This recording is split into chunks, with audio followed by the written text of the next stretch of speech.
इस कुर्सी के अंदर कुछ ना कुछ समस्या है। जो इस कुर्सी के ऊपर बैठता है वही गड़बड़ हो जाता है। तो कहीं ऐसा तो नहीं कि इस आंदोलन से जब विकल्प निकलेगा और वो लोग जब कुर्सी पे जाके बैठेंगे, कहीं वो ना भ्रष्ट हो जाएं, कहीं वो ना गड़बड़ करने लगें। ये एक भारी चिंता है हम लोगों के मन में। क्या है वो, ये देखो भाई, कराड़े से मैन एंट्री की गणी है। विधायक के पास गया था, घमंडी लाल अग्रवाल ने वो जवाब दिए हैं। वो छोटे छोटे बच्चे स्कूल में लेडीज जेंट सामान लेके की बड़ा रखी हुए रे। आज क्या कराया जाए। अभी केजरीवाल साहब को देखा 9.5 घंटे तक वहां रखा। तो मैं क्या कहना चाहता हूं केजरीवाल से, पैरोडी सुनिएगा। सुदीप भाई सुनो। जो पूछेंगे तुमको बताना पड़ेगा, जो पूछेंगे तुमको बताना पड़ेगा। ईडी बुलाए चाहे सीबीआई पूछे रे तुमको जाना पड़ेगा। जो पूछेंगे तुमको बताना पड़ेगा, बताना पड़ेगा। अब सुनना पंक्ति। सतिंदर ने अंदर से आवाज दी है, सतिंदर ने तीनों खुश हैं। देखो तीनों के चेहरे देखो कि सतिंदर से अंदर ने आवाज दी है। सारी प्लानिंग मिल के आपने की है।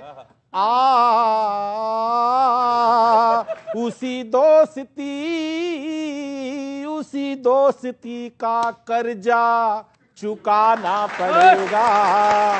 जो पूछेंगे तुमको बताना पड़ेगा। दूसरा कि दारू ने दुनिया में सबको डुबोया, दारू ने दुनिया में सबको डुबोया।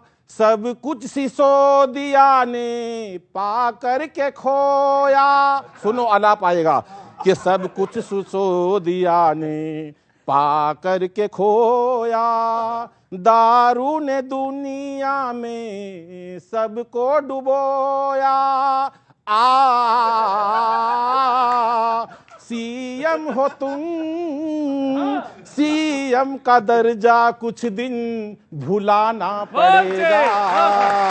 जो पूछेंगे तुमको बताना। और लास्ट सुनो, अन्ना के आंदोलन से चले थे साहब, लोकपाल कर देंगे और ये फलाना बेईमान है, यही बेईमान है, सब पे तोहमत लगा दी, चाहे वकील हो, चाहे जज हो, चाहे भाजपा हो, चाहे कांग्रेस हो। एक ही बात कही केजरीवाल साहब ने। लेकिन अब मैं सवाल करता हूं कि कहां से चले थे, कहां पर खड़े हो, कहां से चले थे, कहां पर खड़े हो। फिर भी क्यों अपनी जिद पर अड़े हो। अलाप ओनेस्टी का ये चेहरा हटाना पड़ेगा। जो पूछेंगे हम मारो मुझे, मारो मारो मुझे, मारो। आज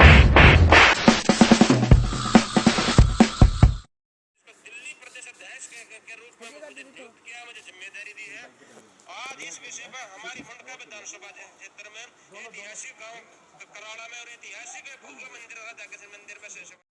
जय हिंद, जय भारत। देशवासियों, आज मैं आपको एक कहानी सुनाता हूं और कहानी पसंद आए तो भारत के जन जन तक पहुंचाने का प्रयास कीजिएगा। 16 अगस्त 1968 हरियाणा के भिवानी शहर में एक मां के घर एक नवजात शिशु का जन्म होता है। नामकरण संस्कार के दिन ब्राह्मण उस बंदे की कुंडली लिख रहा होता है। अकस्मात ब्राह्मण के आंखों में आंसू बहना चालू हो जाते हैं। माता और पिता उस ब्राह्मण से पूछते हैं कि पंडित जी दुखी, आपके आंखों में आंसू, इस दुख का कारण बता सकते हैं? पंडित के आंखों से आंसू बह रहे थे और वो कुंडली लिखता चला जा रहा था। कुंडली लिखते समय उस ब्राह्मण ने अंतिम जब ओम हरि लिखा, उसके बाद दोनों हाथों से उस मां बाप की तरफ देखा और बताया कि माताजी, आपके घर में कलयुगी कालनेमी का जन्म हुआ है। यह पढ़ा लिखा बुद्धिमान होगा और कलयुग में अपने बुद्धि बल से यह किसी का हित नहीं करेगा, परिवार के साथ समाज का, देश का सर्वनाश करने का काम करेगा।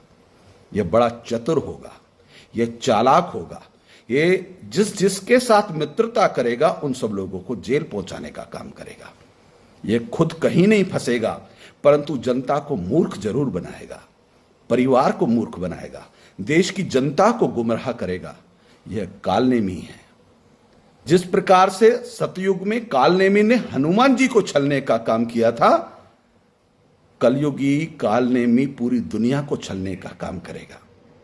आपका यह बेटा जीवन में कभी सच नहीं बोलेगा। आपका बेटा अपनी ही औलाद की झूठी कस्में खाएगा, अपने ही परिवार की झूठी कस्में खाएगा। हर वह झूठ बोलेगा जो शर्मिंदगी भरा हो, चुल्लू भर पानी में डूब मरने वाला हो, परंतु इसे शर्म बिल्कुल नहीं आएगी। यह किसी न किसी राज्य का मुखिया जरूर बनेगा। हो सकता है मुखिया बनने के बाद यह देश के, जनता के और अपने ही साथियों को छलने का काम करे। यह जिस राजनीतिक दल का मुखिया बनेगा, उसके पोस्टर पर हर 2-3 साल में चेहरे बदल जाएंगे, क्योंकि यह जिसे ईमानदारी का सर्टिफिकेट देगा वह भी झूठा होगा। यह आपका बच्चा आपके परिवार के साथ इस देश के लिए घातक सिद्ध होगा। इसलिए माताजी, मेरी आंखों में आंसू आ गए थे। यह देश, यह समाज और यह संस्कृति के लिए कलंक है। इस कलयुगी कालनेमी इसलिए कहा माताजी, प्रयास कीजिएगा कि परमात्मा से प्रार्थना कीजिएगा इसे सद्बुद्धि आए, परंतु इसे सद्बुद्धि कभी नहीं आएगी। यह दुनिया के लोगों को ईमानदारी के सर्टिफिकेट बांटेगा, परंतु सब फ्रॉड होंगे, सब झूठे होंगे। यह जिसे ईमानदारी का सर्टिफिकेट दे, मतलब मान लीजिएगा कि यह बेईमान नंबर 1 है, वह चोर नंबर 1 है, वह भ्रष्टाचारी है, उसे यह ईमानदारी का सर्टिफिकेट देगा। और जिसे यह ईमानदारी का सर्टिफिकेट दे, उस व्यक्ति को भी समझ लेना चाहिए कि उसके जेल जाने का समय आ गया है।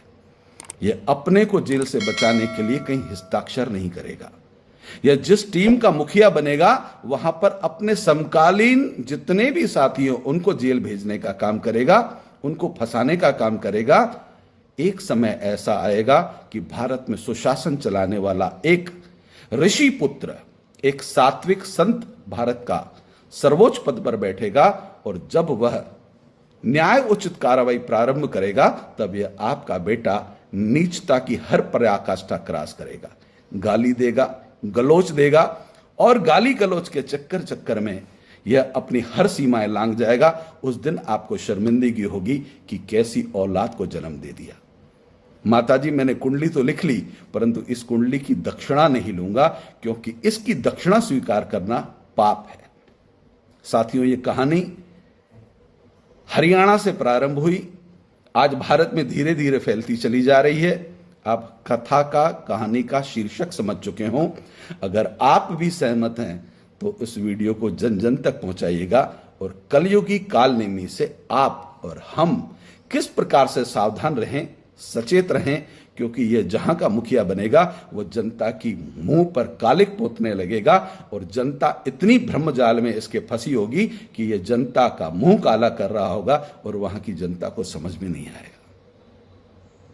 कहानी का शीर्षक पसंद आया हो, कहानी को आप कई बार सुनिएगा और अपने साथी मित्रों तक पहुंचाने का प्रयास कीजिएगा। जय हिंद, जय भारत। ये नई व्यवस्था जो है, इसमें ऐसा होना चाहिए कि हमारी इस राजनीतिक विकल्प का अगर कोई भी व्यक्ति संसद में या विधानसभा में जाता है, तो कोई लाल बत्ती की गाड़ी नहीं होनी चाहिए उसके पास, कोई बड़ा बंगला नहीं होना चाहिए उसके पास, वो एक कमरे के फ्लैट में रहे आम आदमी की तरह। कोई सिक्योरिटी नहीं होनी चाहिए। सिक्योरिटी जनता के लिए होनी चाहिए, इन नेताओं के लिए नहीं होनी चाहिए। उसका जितना कोटा है वो सब कैंसिल होना चाहिए। एमपी एमएलए फंड नहीं होना चाहिए।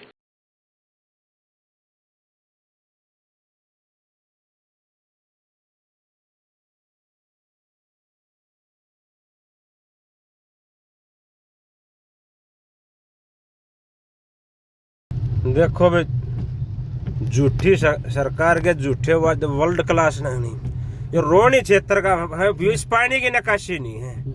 इतनी बड़ी नीचता, झूठ, फरेब, धोखा और नाटक नौटंकी पाखंड पक्षपात की राजनीति चल रही है दिल्ली में। ठीक है, मार दो पलटा, पलटू राम का पलटा मारो। अगर बचना है, रहना है धरती पे, टाइम तो पर ना जाना था ना, तो सबने को मानसिक रोगी बना के, किसी तनाव के उस रोगी बना के नचोड़ के भेज देगा। बड़ा नर 50 है, समझ लियो बात, नहीं समझ जाते हैं। जय हिंद, जय भारत, वंदे मातरम। साथी तेरे ये महल चौबारे यहीं रह जाएंगे सारे, तेरी माया के भंडारे न जाए साथ में प्यारे। जिसे तू मानता अपना वही तुझको जलाएगा। ओ न लाया साथ कुछ बंदे न तेरे साथ जाएगा।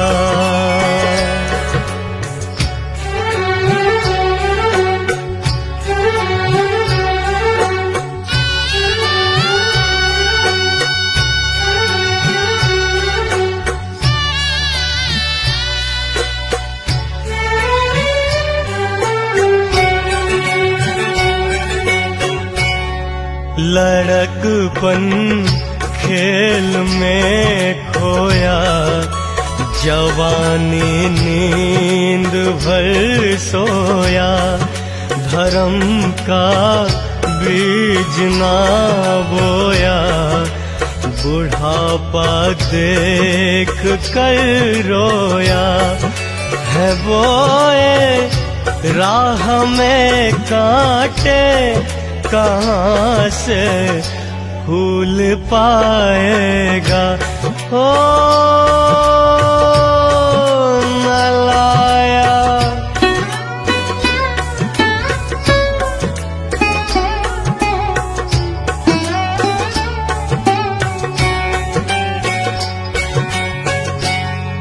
गया तू भूल वो वादा, वहाँ करके जो तू आया।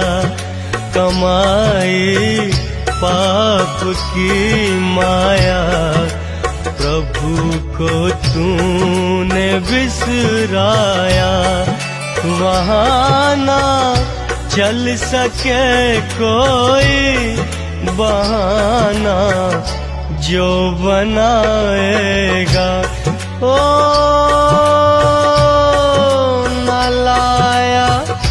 साथ कुछ बंदे न तेरे साथ जाएगा।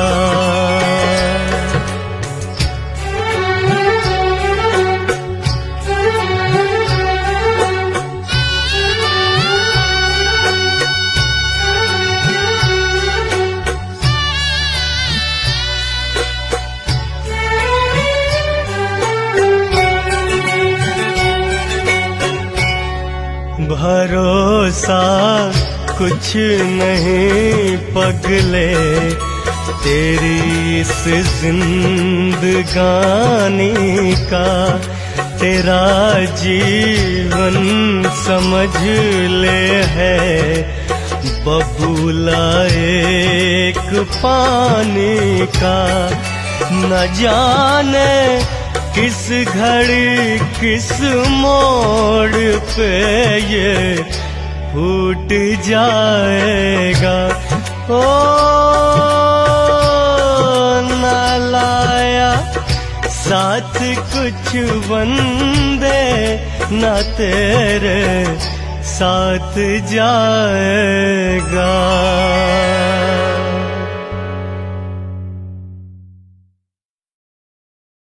भाई हम हैं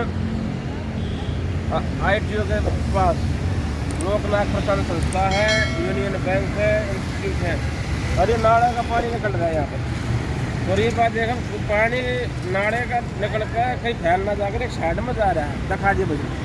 तो ये जब जैसे पानी ने अपना रास्ता बनाया है ना, दिल्लीवासियों आपको भी बचने के लिए, आने वाले दुर्गते बने जीवन के लिए अपना रास्ता बनाना पड़ेगा, आज नहीं तो कल, कर नहीं तो परसों। मामला बेटा निश्चित है। जय हिंद, जय भारत।